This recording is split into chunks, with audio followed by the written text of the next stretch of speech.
Saudara, ratusan orang tua siswa di Kota Sabang diberikan pemahaman terkait vaksinasi COVID-19 bagi anak. Berikut informasi selengkapnya. Ratusan orang tua siswa diberikan pemahaman tentang vaksinasi anak usia 6 hingga 11 tahun di Sabang Jumat pagi. Penjelasan diberikan dari tim dari Dinas Kesehatan Kota Sabang dan fasilitator dari Puskesmas tempat. 3 sekolah yang mendapat giliran ialah SDN 6, SDN 8, dan SDN 10 yang berada di Kecamatan Sukakarya dan 2 di Sukajaya. Sejumlah orang tua siswa tampak serius mengikuti penjelasan yang diberikan tenaga kesehatan tentang vaksinasi anak.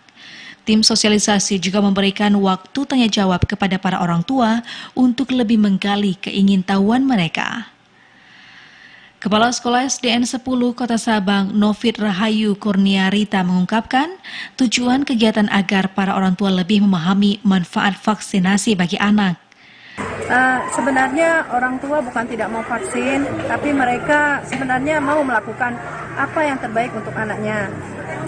Makanya itu perlu adanya sosialisasi supaya orang tua lebih paham apa tujuan dari vaksin tersebut.